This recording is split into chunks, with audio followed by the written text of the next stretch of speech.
यहाँ आपको कह रहे हैं कि ऑफ द 3 नंबर्स, मतलब 3 नंबर्स हैं आपके पास, the ratio of first and second, यानी कि फर्स्ट एंड सेकंड का क्या रेशियो है 8:9, okay, and that of the second and third, यानी कि सेकंड और थर्ड का क्या रेशियो है वो है 3:4, ओके। तो आपसे कह रहे हैं if the product of the first and third, कि आपका पहले और तीसरों का जब आप मल्टीपल करते हैं ना तो वो किसके इक्वल टू आ रहा है 2400 आ रहा है। तो आपसे पूछे सेकंड नंबर क्या होगा, तो चलिए ये तो हम बाद में देखेंगे, पहले हम क्या करते हैं इन रेशियो को इक्वल करते हैं। जैसे ये सेकंड इधर 9 है इधर 3 है, तो अगर हमें इसको एक जैसा बनाने के लिए क्या करना होगा, सिंपल, अगर मैं इसे 3 से मल्टीप्लाई कर दूं तो ये भी हो जाएगा 9, यानी कि 9 9 सेम हो गया। तो अब मैं इसको 3 से भी मल्टीप्लाई करूंगी तभी तो इक्वल होगी ना वो रेशियो।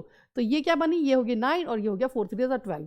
अब हम इन तीनों को एक साथ ले सकते हैं रेशियो को, है ना, क्यों, क्योंकि ये यहाँ पर भी 9 है और यहाँ पर भी 9 ही हो गया है, यानी कि 8:9:12 इसका पूरा रेशियो है।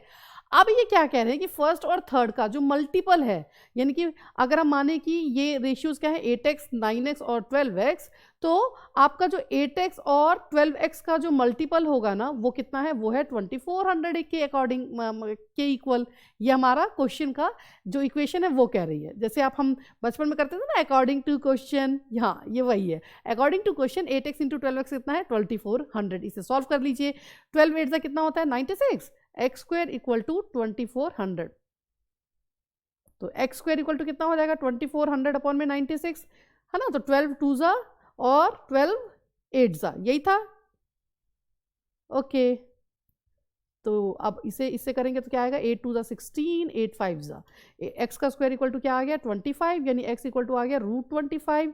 इसका मतलब क्या है 5 का स्क्वायर से रूट कट गया तो क्या बचा 5, x की वैल्यू क्या आई है 5। आपसे पूछा सेकंड नंबर क्या है 9x, है ना।